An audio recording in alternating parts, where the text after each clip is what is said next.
good to see you. It's good to be here. Good to have you here. I saw you admiring my car. You have the same one? I was so excited. I drove up, and, you know, Jay's got his spot. Jay Leno, you know, and every time I've done the show, it always has some magnificent car parked in there. And I drove up tonight, and I went, I have that car. I have a 1960 TR3. Well, see, you should join exactly. I want, will you invite me out? Join the TR3 Owners Club. They would love to have you at the Owners Club meetings. Yeah. It's actually really cute. It was my mom's engagement ring. Really? Yeah, she got a choice between having an engagement ring or a car. Wow, and she took the car. She took the car. That's my kind of girl. And yeah, my wife took the ring. Yeah. I got screwed. Anyways, I love that car. Well, we should have some club meetings. I would love that. We can change oil together. Having anything in common with you is fabulous. That would be great. Did you just say changing oil together? Yeah, that would be fun together. We could that one kind of like, oh, wait, I gotta go back. I was thinking more we could exchange fluids, you know, and the cars. Yeah, Hey, what I want to tell you. And we have something else in common. I saw you at the airport. Now I'm afraid. No. Yes, we did. We saw each other at the airport. That was very funny. I was off. You were off working again. The man does not know how to have a down day or a vacation. Iowa, beautiful state. Right? Beautiful state, true, but to work. I was going to Napa with some friends. Napa with friends? Yes, okay. I was going to Napa with friends. That doesn't sound Hollywood. Now, what did you... well, you know what? It was just to relax and drink wine and chill out. Now, you told me you had you bought fun things. What would you say? I did. I had fun things I'm taking to Napa. You were all excited about these fun... Okay, I'm very simple and silly, but I don't get a chance to really just relax, like the kind of do-nothing relax. And so one of my friends brought their guitar, and we knew we were just going to sit around on the porch drinking, so I brought some things that I thought would be funny. And this is some of the things that you brought? Yeah, okay, so, because it's Halloween, I saw these in the store. Well, it's coming to be Halloween. Oh. So I saw these in the store, these teeth. Gnarly teeth. Gnarly teeth. And I thought it would be fun, you know, to be drinking wine and pull out the teeth. I tell you, you know how to have a good time, boy. And then just sort of see what would happen, right? Doesn't that sound like a good party? Well, let's see. Well, let me see. Yeah, okay. And which one did you choose? So, I don't really remember because I had had so much wine. But, you know, the point was that you pull out a pair and then you kind of would put them in and just like see what happened. So, you know, put them in. And then you look like Vampira now. Well, you know, let me try this one. I'll try another one. It sort of seems like you have to have a country accent because it's the only way they stay in your mouth. Yeah, so suddenly sort of like, you sort of turn into like Southern girl or something, you know. Oh, well, you just lost all the Kenny Chesney fans right there. You bitch! Chesney and country music, but you know, you probably wouldn't want to go out with me with these teeth. And what is this one? What is no, this was another thing I brought. It's fart sludge. Okay. What? So, actually, on the set of Desperate Housewives, we have fart sludge. It's something that we... Fart sludge? It's called fart sludge. Now, this one isn't called fart sludge. This is called... You're 14 now, are you? Yes, I am. I'm hanging on. Actually, that's the up. I'm 41, 14, so I just flipped it around. There. Wow. Okay, that's my math brain. Anyway, dyslexic. very interesting. Okay, so this is called Windbreaker, and I didn't know this, but it turns out when I went back to the set today, I was talking about this product, and we were comparing it to fart sludge, and it turns out that Windbreaker is like the, you know, fancy version of fart sludge. It's like the Beverly Hills version. So we would be drinking wine, and then you got to get it going sometimes. Oh, that was a good one. And then, you know, you're just talking, and you're putting in your funny teeth, and then somebody, you know what, my daughter was like dancing across the porch, and she'd do a leap, and somebody would go, you know. Do you see? It's like, well, what fun. You know, I could do that all day, huh? Cancel the rest of the show. Let's get another can of that. It's really good. No, stop making that noise and put that down. Put that down. We'll be right back. More with Terry. Put that away. Give me that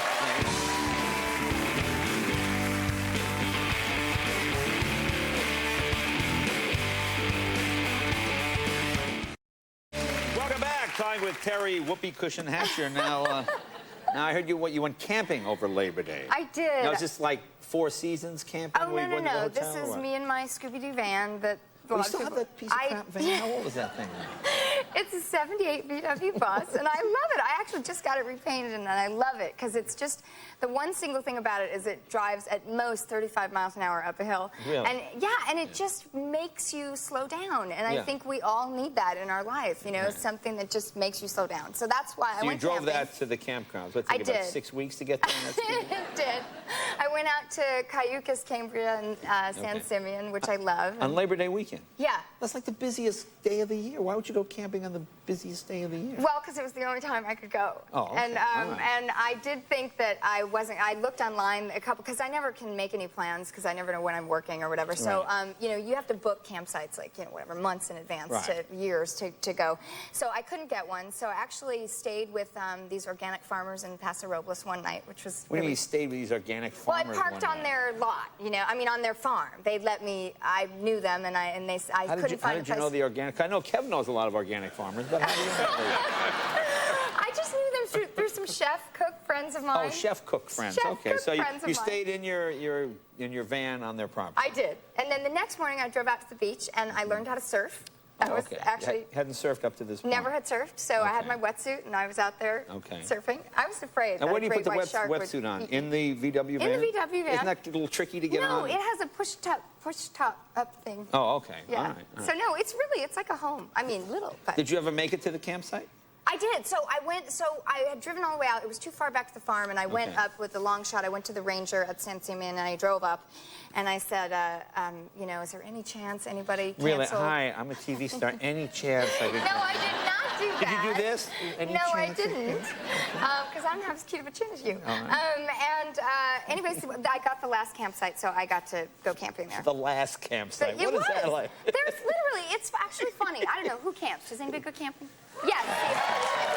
And you know what I mean? I just like it's the last campsite. Well, when you go to these campsites and they're full, I mean, they're literally like RV, tent, you know, RV little camper, whatever. And it's kind of funny because you think you're going to be private now, and you're literally like 10 feet from the next campsite and 10 feet from the other one. But everybody's there to just look at the stars and chill out and have their campfire. And, so did you get recognized? I mean, did people see? Well, this funny thing, usually, you know, sometimes yes, sometimes no. Did you have your teeth in and your little fart thing too? I didn't have that on that Hey, everybody, no wonder you got the last campground. No, but actually, a funny thing happened. A white limousine pulled into this campsite that I was White limousine pulls into the campsite. Yeah, and I'm thinking, okay, that's the oddest thing. I've got to go over and find out what this is about. And I asked this girl, I started to talk to her, I said, well, you know, what's going on with the white limo? And she said, oh, you know, we were wine tasting in Paso Robles, so we thought it would be a good idea to get a limo. And actually, I've just been drinking a lot, so I can't really tell you that. You look like Teri Hatcher. And I was like, yeah, I'm going to the beach. So she was so drunk, she thought that I was Teri Hatcher. Wow, she must have really been drunk to think you were Teri Hatcher. How much have I had to drink today, Kev? Wow. But I didn't look like this. Now, I always ask you about dating, so how's that going? Is anybody new? No. I can't imagine with your teeth and your little fart thing why... But I'm fun. Look at how fun I am. what's more fun than that? I know. How many guys on a date wouldn't love a girl going... That's fun. No, I haven't been on a date since February. Since February? Yeah. Come on, really? Yeah. Oh, man. Tell me a bad date. Tell me another bad, because you always have good bad date stories. Yeah, that's probably why, because they all just end up being horrible, like, stories that I put in a book, which I did, actually. One of them, and this one I didn't even get to the date. That's how bad it is. Okay. But, okay, so my girlfriend had this friend of theirs that was living with them for a while he had his house redone. And I'd gone over there for a barbecue and sort of met him, and then a couple days later he told my girlfriend that he wanted to go out with me. And so he started thinking about this date he was going to ask me on, and apparently he didn't like, you know, he had a lot of money, and he didn't like, you know, busy restaurants, so he was going to rent a, you know, like some private restaurant or a room at the Getty or something. Anyway, so he's kind of doing this elaborate plan. And my girlfriend calls me. I'm sort of waiting to go on this date, and my girlfriend calls me, and she goes, well, you know, I have some good news and some bad news. And I go, okay. And she goes, well, the bad news is that the FedEx people came to my house today, and it turned out not to be FedEx people. It turned out to be the FBI arresting that guy for being a con artist. And the good news is you didn't go out with him. Or sleep with him, and that would have been even worse. I mean, so that's what happens to me. My friends set me up with con artists. Well, I like the fact that, she got you right before you slept with him. a bit of a leap. 8 but, minutes you know, into the date. Woo, right, thank God. Thank God, no. So I didn't actually go out with him. That's why I never go out. Oh, come on, Jay, it's pathetic. Let's talk about something else. I would, you know, most women wait to have the dinner first. I said dinner, sleep with. Always get the dinner first. Okay, Yeah. that's my problem. Yeah. Because, you know what I'm saying? 'Cause that way, yeah.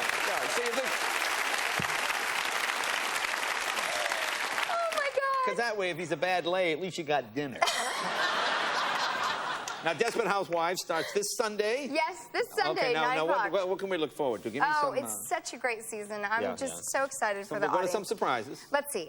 Well, it starts 6 months after the finale, and Susan's been spending her days by Mike's bedside. He's in a hospital in a coma. Right. She's been told that he's never going to wake up, and she's sort of made friends with this other guy who has his wife in a coma. That seems nice. Yeah. They're sort of coma buddies. Right. And they're, you know, kind of trying to decide if they want to move that along any further. Okay. Now, here's my question. Where is Wisteria Lane? You know, in the winter, it seems to be the same as the summer. What?